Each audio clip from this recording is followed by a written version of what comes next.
Desk. Apprenticeships are making a comeback in Indiana. They've been around for centuries, giving people hands-on experience in a certain trade. But they fell out of fashion as the state put more emphasis on a four-year college education. As Tyler Lake reports, there are several institutions that are now applying new ideas to the ancient form of learning. Josh Kraler is a first-year apprentice. He's learning the ins and outs of flooring. He's part of an apprenticeship program set up by his employer, Jack Lorry Group. It's on-the-job training, but one with a lot of added value. We're getting a whole bunch of other stuff, not just the journeyman's card, but we're getting the basically a free associate's degree. That we can run that into a bachelor's eventually of construction management. So, you know, it was a great opportunity, I thought. The program is an opportunity for workers new to the field to have full-time work, while also being able to take classes to bolster the training they get on the job. Kraler started his apprenticeship because he wanted a job with a solid future where he can get out, move around, and, in his words, be dynamic. Before that, I was actually in technology, doing websites and that kind of thing, but I found I didn't like sitting in a desk. I didn't like not moving around, and I like working with my hands. The program Kraler is in its first year.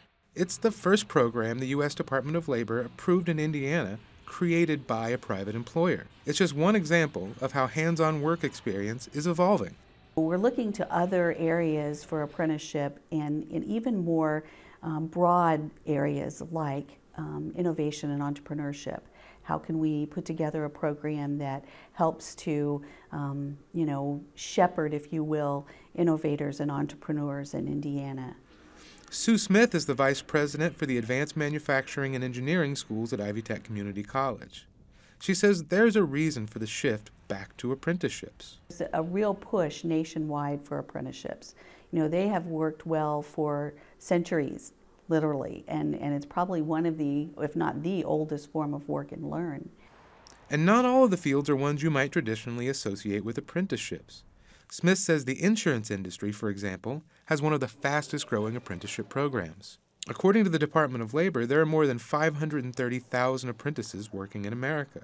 That's up from 375,000 just 4 years ago. National and state leaders are embracing the trend too.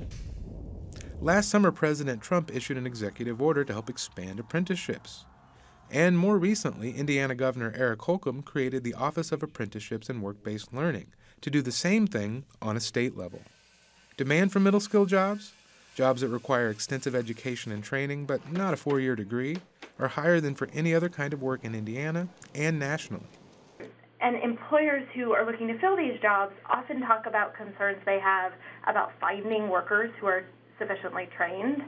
And yet, at the same time, we also know that workers don't always have access to the skills training that can get them up to the level that businesses need. According to the National Skills Coalition, more than half of all jobs in the state fall into the middle skills category. And that number is expected to remain strong through at least 2024. And demand is outpacing the number of qualified workers. Despite interest from employers and even political will to create more apprenticeships, changing the American mindset may be what's required to create programs as strong as those in some European countries. It's a cultural thing.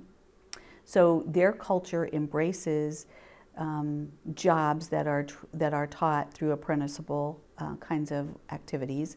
Our culture has not done that recently. She says the wider net cast by Ivy Tech's apprenticeship program could help spark that change. But Spiker says what's just as important is buy-in at a state and federal level. We're unlikely to create that shift without a meaningful investment by the government. And continuing on that, kind of the idea of we need to measure and track participation in programs and really place a value on those middle skill jobs that we don't necessarily always have now.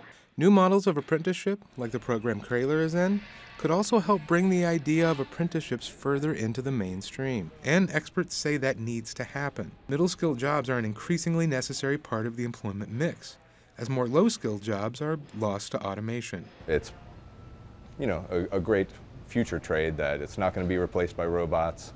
It's not going to be, it's skilled, so it's, there's a future in it. For Indiana News Desk, I'm Tyler Lake.